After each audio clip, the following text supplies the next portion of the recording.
Is it worth it to take Cornell's Diversity and Inclusion certification?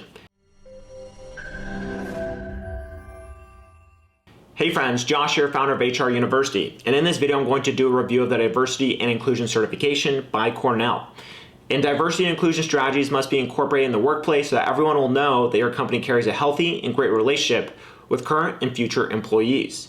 But before we dive deeper, be sure to subscribe to our channel for more diversity and inclusion content and content on how to become a better HR professional.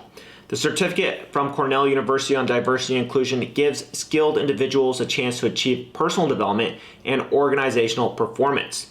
All this is achieved through greater understanding, improved abilities, and carefully picked out diversity and inclusion tactics that you can implement.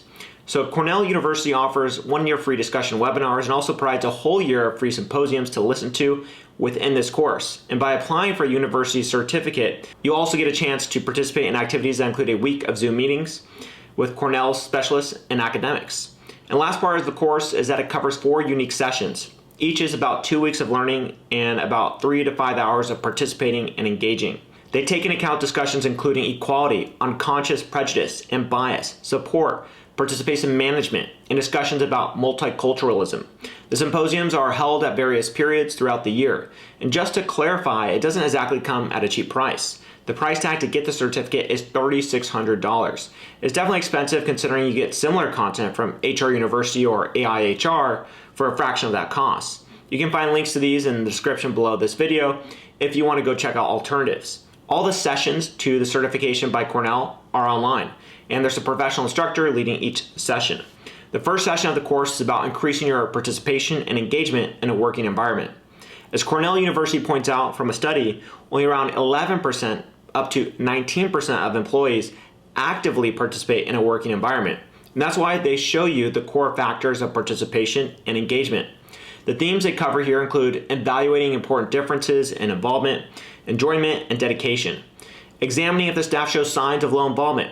They dive deep into building a conceptual model using frameworks to solve this issue and make sure employees can stay engaged. And the last theme you'll find in this session is selecting the relevant tactics for increasing employee involvement in your workplace.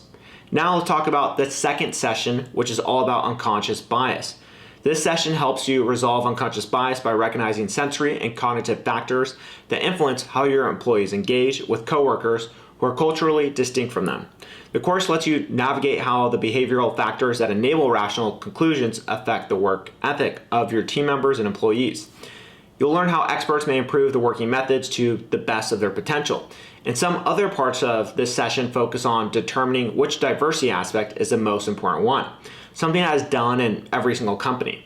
Then there's the revealing and resolving of any unconscious bias and learning the way your employees respond, interact, and perceive their diverse coworkers. And finally, proposing and assessing the strategies that aid in the correction of reasoning and judgmental mistakes. This is great for leaders who are in charge of cultural initiatives, and that includes managers and all employees who want to foster a friendlier atmosphere. Next up on the schedule is the third session of diversity and inclusion, and it focuses on it in a working environment. And what it does is it provides you specific strategies to implement diversity and inclusion in the workplace. Not only does this session provide you with the details on the strategies, but they show you how these strategies relate to contemporary companies and cultural issues. As for targeted inclusion, Cornell University will give you a designated task, one that you'll use to evaluate and uncover areas of inclusion, boost the participation and engagement of your staff through inclusion, and create techniques to analyze the impact of your inclusion efforts.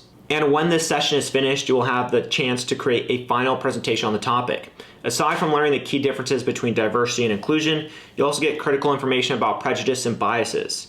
When you participate, you'll examine strategies for reducing workplace discrimination. Not just that, you'll also analyze the tools to increase cognitive safety in your workplace. And the fourth session is about creating a welcoming environment. This program is all about inclusion, how it's a relationship-based concept. It teaches you to manage encouragement in the workplace and promote a more inclusive environment as a result. Cornell University's instructors teach you how to evaluate the benefits of interpersonal ties, offer receptivity training, and boost flexibility. All this, plus the complexity of on-point judgments, make for a great session about creating a welcoming and inclusive work environment. The program mainly focuses on the measures and precautions you should take to make your workplace more inclusive, And yes, this session is just like the previous ones and requires your presence and participation. With these sessions and your past experience, you'll need to state what job principles the management team needs to evaluate in order to have an inclusive workplace. And while evaluating your job principles, you will compare different behavioral responses and thus establish an inclusive environment.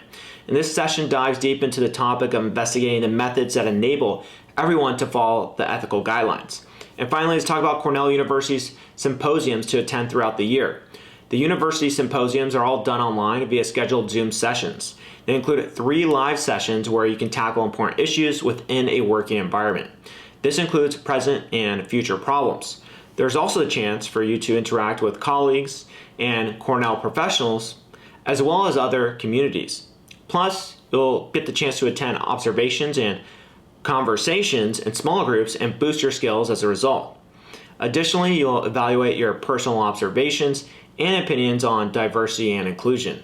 The good news here is that you're free to attend as many symposiums as you want, and it's not mandatory to visit each of the symposiums in order to get your certificate.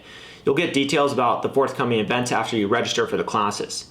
The key takeaways of the symposiums are to learn how to deal with unconscious prejudice in the workplace and to get advice from your colleagues on how to be more inclusive yourself. The symposium session is divided into 3 days, and each day consists of a 2-hour long session.